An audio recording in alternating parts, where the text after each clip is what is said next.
Dear students, chemical bonding and molecular structure എന്ന് പറയുന്ന യൂണിറ്റിൻ്റെ പുതിയൊരു ക്ലാസ്സാണ് ഇന്ന് നമ്മൾ കേൾക്കാൻ പോകുന്നത്.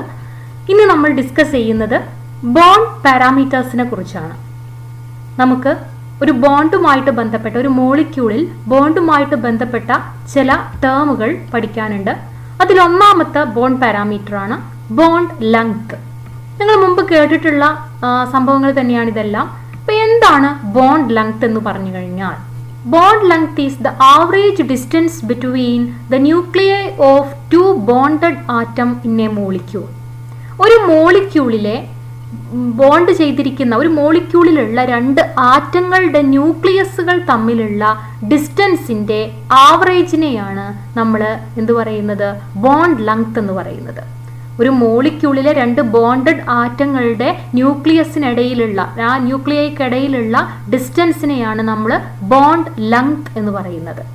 ഓക്കെ, അപ്പോൾ ബോണ്ട് ലെങ്ത് സാധാരണ എക്സ്റേ ഡിഫ്രാക്ഷൻ ടെക്നിക്ക് ഉപയോഗിച്ചിട്ടാണ് സാധാരണ മെഷർ ചെയ്യാറുള്ളത്. അത് നമ്മൾ പെക്കോമീറ്റർ, ആങ്സ്ട്രോം യൂണിറ്റ്, ഈ രണ്ട് യൂണിറ്റുകൾ വെച്ചിട്ടാണ് ബോണ്ട് ലെങ്ത് നമ്മൾ കാണിക്കാറുള്ളത്.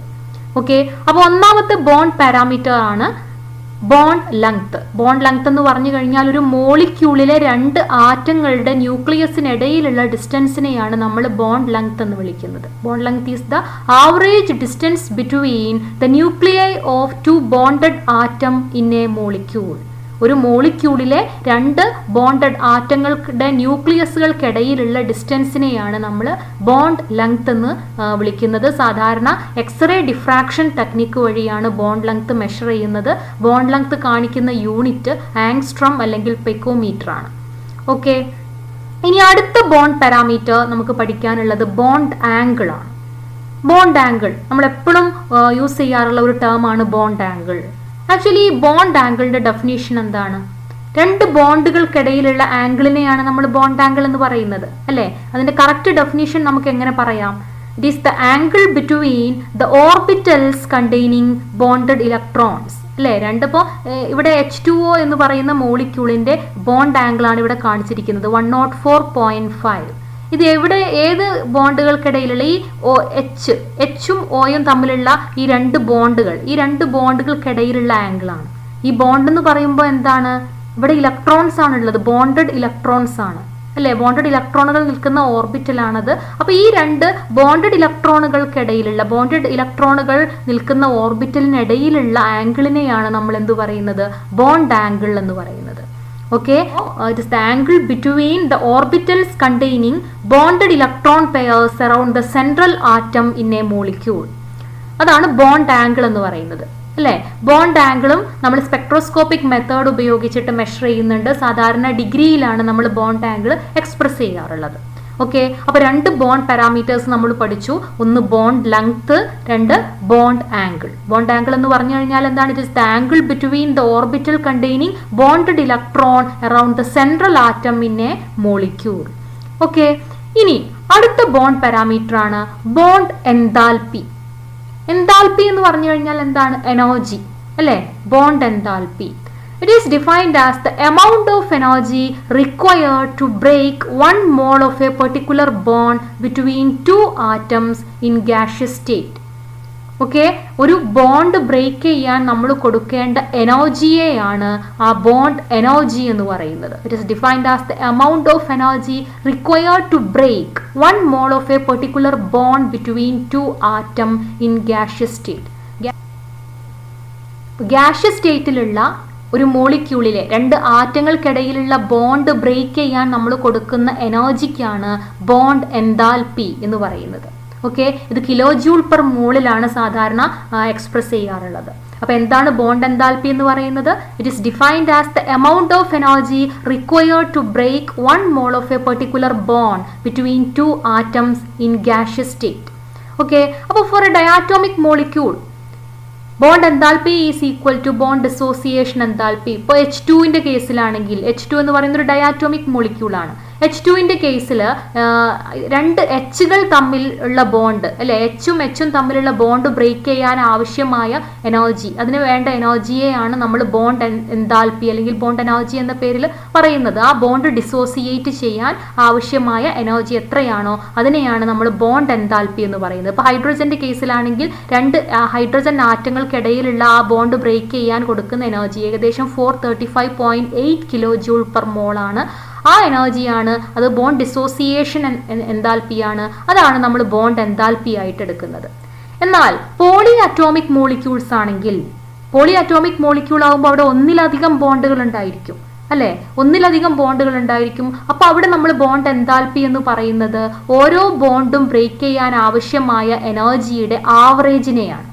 Okay, for polyatomic molecule, the bond enthalpy is the average of the bond dissociation enthalpy. Okay, ഇപ്പോൾ H2O മോളിക്യൂളിന്റെ കേസിലാണെങ്കിൽ അവിടെ രണ്ട് ബോണ്ടുകൾ വരുന്നുണ്ട്. അപ്പോൾ അവിടുത്തെ ബോണ്ട് എൻതാൽപ്പി എന്ന് പറയുന്നത് ആ രണ്ട് ബോണ്ടും ബ്രേക്ക് ചെയ്യാൻ ആവശ്യമായ ബോണ്ട് ഡിസോസിയേഷൻ എൻതാൽപ്പിയുടെ ആവറേജ് ആണ് അതിന്റെ ബോണ്ട് എൻതാൽപ്പി ആയിട്ട് നമ്മൾ എടുക്കുന്നത്.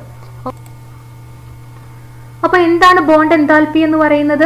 It is the amount of energy required to break 1 mole of a particular bond between 2 atoms in gaseous state അല്ലേ. ഗാഷ്യസ് ഫോമിലുള്ള ഒരു മോളിക്യൂളിലെ രണ്ട് ആറ്റങ്ങൾ തമ്മിലുള്ള ബോണ്ട് ബ്രേക്ക് ചെയ്യാൻ ആവശ്യമായ എനർജിയെയാണ് നമ്മൾ ബോണ്ട് എൻതാൽപ്പി എന്ന് പറയുന്നത്. ഒരു ഡയാറ്റോമിക് മോളിക്യൂൾ ആണെങ്കിൽ bond enthalpy is equal to bond dissociation energy. But in the case of polyatomic molecule അവിടെ ഒന്നിലധികം ബോണ്ടുകൾ ഉണ്ടായിരിക്കും. അപ്പോൾ ഈ ബോണ്ടുകൾ ബ്രേക്ക് ചെയ്യാൻ ആവശ്യമായ എനർജിയുടെ ആവറേജ് ആണ്, ഓരോ ബോണ്ടുകളും ബ്രേക്ക് ചെയ്യാൻ ആവശ്യമായ എനർജികളുടെ ബോണ്ട് ഡിസോസിയേഷൻ എനർജികളുടെ ആവറേജിനെയാണ് നമ്മളവിടെ ബോണ്ട് എൻതാൽപ്പി ആയിട്ട് എടുക്കുന്നത്. ഓക്കെ, ഇനി അടുത്ത ബോണ്ട് പാരാമീറ്റർ ബോണ്ട് ഓർഡർ. എന്താണ് ബോണ്ട് ഓർഡർ എന്ന് പറയുന്നത്? It is defined as the number of bonds between two atoms in a molecule.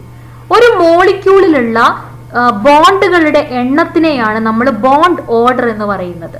Okay, ഒരു മോളിക്യൂളിലുള്ള ബോണ്ടുകളുടെ എണ്ണത്തിനെയാണ് നമ്മൾ ബോണ്ട് ഓർഡർ എന്ന് പറയുന്നത്.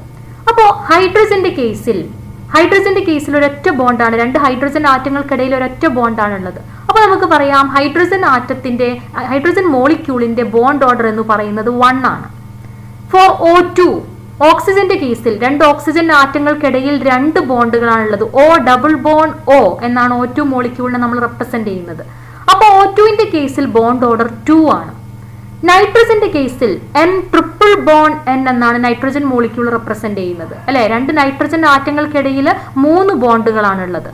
അപ്പൊ നമുക്ക് പറയാം നൈട്രജൻ മോളിക്യൂളിന്റെ കേസിൽ അതിന്റെ ബോണ്ട് ഓർഡർ എന്ന് പറയുന്നത് 3 ആണ്.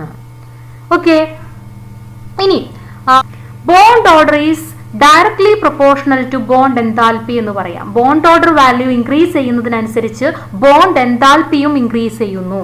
രണ്ട് ബോണ്ട് പാരാമീറ്റേഴ്സ് ആണ് ബോണ്ട് ഓർഡറും ബോണ്ട് എൻതാൽപ്പിയും. അത് രണ്ടും തമ്മിലുള്ള റിലേഷൻഷിപ്പ് ആണ്. Bond order is directly proportional to bond length. Bond order increase ചെയ്യുന്നതിനനുസരിച്ച് ബോണ്ട് എൻതാൽപ്പിയും ഇൻക്രീസ് ചെയ്യുന്നു.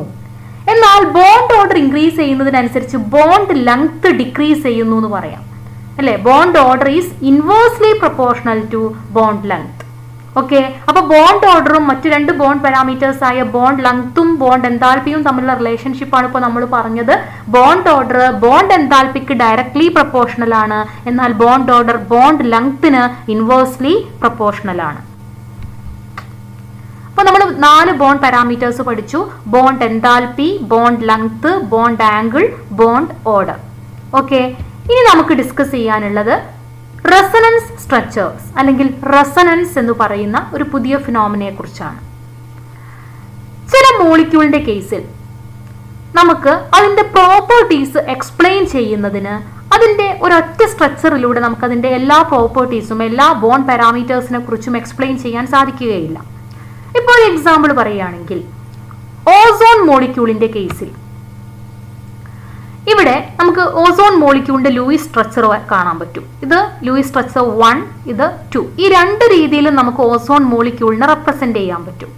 ഇവിടെ നിങ്ങൾക്ക് കാണാം സ്ട്രക്ചർ 1-ലായാലും സ്ട്രക്ചർ 2-ലായാലും ഇവിടെ ഒരു ഓക്സിജൻ സിംഗിൾ ബോണ്ടും ഒരു ഓക്സിജൻ ഡബിൾ ബോണ്ടും നിങ്ങൾക്ക് കാണാൻ പറ്റും അല്ലെ. ഇവിടെയും അതുപോലെ തന്നെ ഒരു ഓക്സിജൻ സിംഗിൾ ബോണ്ടും ഒരു ഓക്സിജൻ ഡബിൾ ബോണ്ടും കാണാം.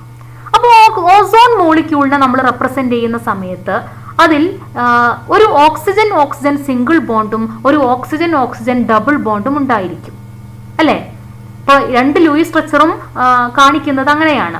ഓസോൺ മോളിക്യൂളിൽ ഒരു ഓക്സിജൻ ഓക്സിജൻ സിംഗിൾ ബോണ്ടും ഒരു ഓക്സിജൻ ഓക്സിജൻ ഡബിൾ ബോണ്ടും ഉണ്ടായിരിക്കും. അങ്ങനെയാകുമ്പോൾ രണ്ട് ടൈപ്പ് ബോണ്ട് ഉണ്ട് അവിടെ, ഒരു സിംഗിൾ ബോണ്ടും ഒരു ഡബിൾ ബോണ്ടും. അപ്പൊ രണ്ട് ടൈപ്പ് ബോണ്ട് ലെങ്ത്തും അവിടെ ഉണ്ടാവേണ്ടതാണ് അല്ലെ. ഇപ്പൊ ഒരു ഓക്സിജൻ ഓക്സിജൻ സിംഗിൾ ബോണ്ട് ആണെങ്കിൽ ഏകദേശം 148 പിക്കോമീറ്റർ ആണ് വരേണ്ടത്.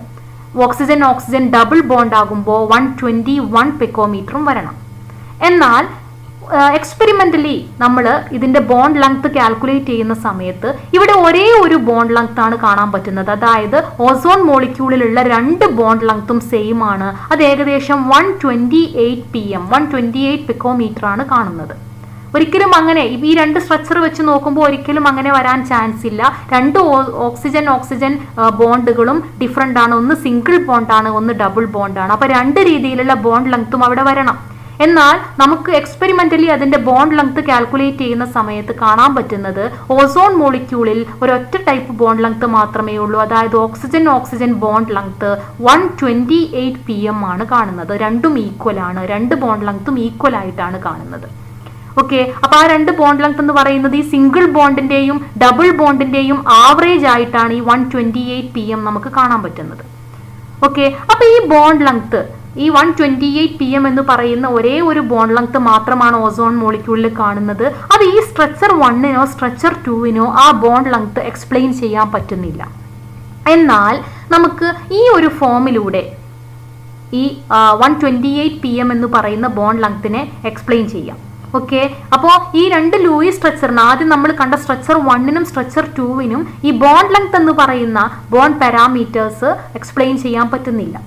അപ്പോൾ അത് എക്സ്പ്ലെയിൻ ചെയ്യുന്നത് പിന്നെ നമ്മൾ ഇങ്ങനെയാണ്. അതായത് ഈ double bond oxygen oxygen double bond, ഈ രണ്ട് ഓക്സിജൻ ആറ്റങ്ങൾ ഇവിടെയോ അല്ലെങ്കിൽ ഇവിടെയോ ആയിട്ട് വരാം അല്ലേ. അപ്പോൾ നമുക്ക് ഈ ബോണ്ട് ലെങ്ത്തിനെ ഒരു സിംഗിൾ ബോണ്ടിന്റെയും ഡബിൾ ബോണ്ടിന്റെയും ആവറേജ് ആയിട്ടാണ് നമ്മൾ കാൽക്കുലേറ്റ് ചെയ്യുന്നത്. അതായത് ഓക്സിജൻ ഓക്സിജൻ സിംഗിൾ ബോണ്ടോ അല്ലെങ്കിൽ ഓക്സിജൻ ഓക്സിജൻ ഡബിൾ ബോണ്ട് ഇവിടെ ഡോട്ടഡ് ആയിട്ട് കാണിച്ചിട്ടുണ്ട്. ഇത് സിംഗിൾ ബോണ്ട് ആയിട്ടോ അല്ലെങ്കിൽ ഡബിൾ ബോണ്ട് ആയിട്ടോ നമുക്ക് കൺസിഡർ ചെയ്യാൻ പറ്റും. ഓക്കെ, അപ്പോൾ അതിന്റെ ആവറേജ് ആയിട്ടാണ് വരുന്നത്. ഓക്സിജൻ ഓക്സിജൻ സിംഗിൾ ബോണ്ടും ഡബിൾ ബോണ്ടും വരുമ്പോൾ 148 pm 121 pm വരേണ്ടതാണ്, രണ്ട് ബോണ്ട് ലെങ്ത് വരേണ്ടതാണ്. എന്നാൽ അതിന്റെ ആവറേജ് ആയിട്ട് ഒരൊറ്റ ബോണ്ട് ലെങ്ത് ആണ് നമുക്ക് ഓസോൺ മോളിക്യൂളിൽ കാണാൻ പറ്റും. അപ്പൊ ഇവിടെ നമ്മൾ ഓസോൺ മോളിക്യൂളിനെ രണ്ട് രീതിയിൽ റെപ്രസെന്റ് ചെയ്തു, സ്ട്രക്ചർ 1 ആൻഡ് സ്ട്രക്ചർ 2 അല്ലെ. രണ്ട് രീതിയിൽ നമുക്ക് അതിനെ റെപ്രസെന്റ് ചെയ്യാൻ പറ്റി. അപ്പൊ അങ്ങനെ ഒരു മോളിക്യൂളിനെ ഒന്നിലധികം ഫോമിൽ നമുക്ക് റെപ്രസെന്റ് ചെയ്യാൻ പറ്റുന്നുണ്ടെങ്കിൽ, ഒന്നിലധികം ഫോമിൽ എന്ന് പറയുമ്പോൾ അവിടെ ഇലക്ട്രോണുകളുടെ അറേഞ്ച്മെന്റിൽ മാത്രമേ മാറ്റം വരാൻ പാടുള്ളൂ. ഇപ്പൊ ഇവിടെ നമുക്ക് കാണാം, ഇവിടെ ഓസോൺ മോളിക്യൂളിനെ നമ്മൾ രണ്ട് രീതിയിൽ റെപ്രസെന്റ് ചെയ്തു, സ്ട്രക്ചർ 1ഉം സ്ട്രക്ചർ 2ഉമായിട്ട് റെപ്രസെന്റ് ചെയ്തു. എന്നാൽ ഇതിൽ ആകെയുള്ള വ്യത്യാസം എന്ന് പറയുന്നത് ആ ഇലക്ട്രോണുകളുടെ റീഅറേഞ്ച്മെന്റിൽ മാത്രമാണ്. ഇവിടെ ഒരു ഡബിൾ ബോണ്ട് ഇവിടെ വന്നു, ആ ഡബിൾ ബോണ്ട് സ്ട്രക്ചർ 2ലേക്ക് എത്തിയപ്പോൾ ഇങ്ങോട്ട് ഷിഫ്റ്റ് ചെയ്തു. ആ ഒരു മാറ്റം മാത്രമേ ഉള്ളൂ. അപ്പോൾ ഇലക്ട്രോണുകളുടെ അറേഞ്ച്മെന്റിൽ മാത്രം ഡിഫറൻസ് വരുന്ന ഒന്നിലധികം ഫോമിൽ നമുക്ക് ഒരു മോളിക്യൂളിനെ റെപ്രസെന്റ് ചെയ്യാൻ പറ്റുന്നുണ്ടെങ്കിൽ നമുക്ക് ആ ഫിനോമിനക്ക് പറയുന്ന പേരാണ് റെസൊണൻസ്. അങ്ങനെ ഒന്നിലധികം ഫോമിൽ നമുക്ക് കാണിക്കാൻ പറ്റുന്നുണ്ടെങ്കിൽ ആ ഫോമുകൾക്ക് പറയുന്ന പേരാണ് റെസൊണൻസ് സ്ട്രക്ചേഴ്സ്. ഓക്കെ, അപ്പൊ എന്താണ് റെസൊണൻസ് എന്ന് പറഞ്ഞു കഴിഞ്ഞാൽ the molecule which can be represented by 2 or more than 2 structures which only differ in the arrangement of electron, then the molecule is said to be in resonance. ഒരു മോളിക്യൂളിനെ നമുക്ക് ഒന്നിലധികം ഫോമിൽ represent ചെയ്യാൻ പറ്റുന്നു. ആ ഫോമുകൾ തമ്മിൽ ഇലക്ട്രോണുകളുടെ അറേഞ്ച്മെന്റിൽ മാത്രമേ ഡിഫറൻസ് ഉണ്ടാവാൻ പാടുള്ളൂ. അങ്ങനെ ഒന്നിലധികം ഫോമിൽ നമുക്കൊരു മോളിക്യൂളിനെ റെപ്രസെന്റ് ചെയ്യാൻ പറ്റുന്നുണ്ടെങ്കിൽ നമുക്ക് ആ മോളിക്യൂൾ റെസൊണൻസ് കാണിക്കുന്നു എന്ന് പറയാം. അങ്ങനെ ഒന്നിലധികം ഫോമിൽ കാണിക്കുന്ന ആ സ്ട്രക്ചേഴ്സിനെയാണ് നമ്മൾ റെസൊണൻസ് സ്ട്രക്ചേഴ്സ് അല്ലെങ്കിൽ കനോണിക്കൽ സ്ട്രക്ചേഴ്സ് എന്ന് പറയുന്നത്. Okay, the different structures are called resonance structures or canonical structures. ഓസോണിന്റെ എല്ലാ പ്രോപ്പർട്ടിയും എക്സ്പ്ലെയിൻ ചെയ്യാൻ പറ്റുന്ന ഓസോണിന്റെ സ്ട്രക്ചർ എന്ന് പറയുന്നത് ഈ സ്ട്രക്ചറാണ്. ഇതാണ് ഓസോണിന്റെ റെസൊണൻസ് ഹൈബ്രിഡ് ആയിട്ട് നമ്മൾ കൺസിഡർ ചെയ്യുന്നത്. ഓക്കെ, അപ്പോൾ ഒരു മോളിക്യൂളിനെ നമുക്ക് ഒന്നിലധികം ഫോമിൽ റെപ്രസെന്റ് ചെയ്യാൻ പറ്റുന്നുണ്ടെങ്കിൽ, ഇലക്ട്രോണുകളുടെ അറേഞ്ച്മെന്റിൽ മാത്രം മാറ്റമുള്ള ഒന്നിലധികം ഫോമിൽ അറേഞ്ച് ചെയ്യാൻ നമുക്ക് പറ്റുന്നുണ്ടെങ്കിൽ, റെപ്രസെന്റ് ചെയ്യാൻ പറ്റുന്നുണ്ടെങ്കിൽ നമുക്കതിനെ റെസൊണൻസ് എന്ന് പറയാൻ പറ്റും. അങ്ങനെ ഒന്നിലധികം ഫോമിൽ അറേഞ്ച് ചെയ്യുന്ന ആ ഫോമുകൾക്ക് പറയുന്ന പേരാണ്, ഒന്നിലധികം സ്ട്രക്ചേഴ്സിന് പറയുന്ന പേരാണ് resonance structures or canonical structures. എന്നാൽ ഈ മോളിക്യൂളിന്റെ ആക്ച്വൽ സ്ട്രക്ചർ ഇതൊന്നും ആയിരിക്കില്ല. അതിന്റെ ആക്ച്വൽ സ്ട്രക്ചറിനെ പറയുന്ന പേരാണ് റെസൊണൻസ് ഹൈബ്രിഡ്. ഓക്കെ, ഇപ്പോൾ ഓസോണിന്റെ കേസിൽ നമ്മൾ പഠിച്ച റെസൊണൻസ് സ്ട്രക്ചർ 1 അല്ലെങ്കിൽ സ്ട്രക്ചർ 2 അല്ല അതിന്റെ ആക്ച്വൽ സ്ട്രക്ചർ. നമുക്ക് ഇത് ഓസോണിന്റെ റെസൊണൻസ് ഹൈബ്രിഡ് ആയിട്ട് പറയാൻ പറ്റും. ഈ ഫോമിന് അതിന്റെ എല്ലാ പ്രോപ്പർട്ടിയും എക്സ്പ്ലെയിൻ ചെയ്യാൻ പറ്റുന്നുണ്ട്. ഇപ്പോൾ നമുക്ക് റെസൊണൻസ് സ്ട്രക്ചേഴ്സിന്, അതായത് സ്ട്രക്ചർ 1നും സ്ട്രക്ചർ 2നും അതിന്റെ ബോണ്ട് ലെങ്ത് എക്സ്പ്ലെയിൻ ചെയ്യാൻ പറ്റിയിരുന്നില്ല. എന്നാൽ ഈ ഫോമിൽ നമുക്ക് കാണാൻ പറ്റും ഓസോൺ മോളിക്യൂളിലുള്ള എല്ലാ ബോണ്ടും ഈക്വൽ ആണ്, അല്ലേ, സിമിലർ ആണ്. ഇവിടെയും ഈ രണ്ട് ബോണ്ടുകളും സിമിലർ ആണ്. രണ്ടും 128 pm എന്ന് പറയുന്ന ബോണ്ട് ലെങ്ത് കാണിക്കുന്നു. അപ്പോൾ നമുക്ക് പറയാം ഓസോൺ മോളിക്യൂളിന്റെ ആക്ച്വൽ സ്ട്രക്ചർ എന്ന് പറയുന്നത് സ്ട്രക്ചർ 1 സ്ട്രക്ചർ 2 അല്ല, മറിച്ച് അത് സ്ട്രക്ചർ 3 ആണ്. ആ സ്ട്രക്ചറിന് നമുക്ക് റെസൊണൻസ് ഹൈബ്രിഡ് എന്ന് പറയാം. It's the hybrid of structure 1 and 2. Okay, ഇനി ഇപ്പം നമ്മൾ ഇതുപോലെ റെസൊണൻസ് കാണിക്കുന്ന അയോണിന്റെ റെസൊണൻസ് ആണ് ഇവിടെ കാണുന്നത്. ഇവിടെ നിങ്ങൾക്ക് കാണാൻ പറ്റും ഇത് 3 ഫോമിലാണ് നമുക്ക് റെപ്രസെന്റ് ചെയ്യാൻ പറ്റുന്നുണ്ട്. ആ 3 ഫോമുകൾ തമ്മിലുള്ള ഡിഫറൻസ് എന്ന് പറഞ്ഞു കഴിഞ്ഞാൽ ഒരു ഇലക്ട്രോണിന്റെ അറേഞ്ച്മെന്റിൽ മാത്രമുള്ള മാറ്റമാണ്. ഇവിടെ ആ ബോണ്ട് പെയർ, ഈ ബോണ്ട് പെയർ ഇവിടെയാണുള്ളത്. 2 ഡബിൾ ബോണ്ട് ഇവിടെ നമുക്ക് കാണാൻ പറ്റും. ഈ ഇലക്ട്രോൺ പെയർ ജസ്റ്റ് ഇങ്ങോട്ട് ഷിഫ്റ്റ് ചെയ്യുമ്പോൾ നമുക്ക് സെക്കൻഡ് റെസൊണൻസ് സ്ട്രക്ചർ കിട്ടുന്നു. ഈ ഇലക്ട്രോൺ പെയർ ഇങ്ങോട്ട് ഷിഫ്റ്റ് ചെയ്യുമ്പോൾ നമുക്ക് തേർഡ് റെസൊണൻസ് സ്ട്രക്ചർ കിട്ടുന്നു. അപ്പോൾ ഇവിടെ ഇലക്ട്രോൺ പെയറുകളുടെ ജസ്റ്റ് റീഅറേഞ്ച്മെന്റ് വഴി നമുക്ക് കാർബണേറ്റ് അയോണിനെ 3 ഫോമിൽ റെപ്രസെന്റ് ചെയ്യാൻ പറ്റുന്നു. ഈ 3 ഫോമുകൾ തമ്മിൽ സെപ്പറേറ്റ് ചെയ്യുന്നത് ഡബിൾ ഹെഡഡ് ആരോസ് ഉപയോഗിച്ചിട്ടാണ്. അപ്പോൾ റെസൊണൻസ് സ്ട്രക്ചേഴ്സ് തമ്മിൽ സെപ്പറേറ്റ് ചെയ്യുന്നത് ഡബിൾ ഹെഡഡ് ആരോസ് ഉപയോഗിച്ചിട്ടാണ്. ഓക്കെ, ഈ ഇവിടെ നമുക്ക് കാർബൺ ഡൈ ഓക്സൈഡ് മോളിക്യൂളിന്റെ റെസൊണൻസ് കാണാൻ പറ്റും. ഇവിടെ നിങ്ങൾക്ക് കാണാം ഇങ്ങനെ 3 ഫോമിൽ നമുക്ക് കാർബൺ ഡൈ ഓക്സൈഡിനെ റെപ്രസെന്റ് ചെയ്യാൻ പറ്റും. ഈ 3 ഫോമുകളെ തമ്മിൽ ഡബിൾ ഹെഡഡ് ആരോസ് ഉപയോഗിച്ചിട്ട് സെപ്പറേറ്റ് ചെയ്തിരിക്കും. ഇനി നമുക്ക് റെസൊണൻസിലെ അല്ലെങ്കിൽ റെസൊണൻസ് ഫോമുകളുടെ ക്യാരക്ടറിസ്റ്റിക് ഫീച്ചേഴ്സിനെ കുറിച്ച് പഠിക്കാം. ഒരു മോളിക്യൂൾ റെസൊണൻസ് കാണിക്കുന്നു എന്ന് പറഞ്ഞു കഴിഞ്ഞാൽ അതിന് സ്റ്റെബിലിറ്റി കൂടുന്നു എന്നാണ് അർത്ഥം.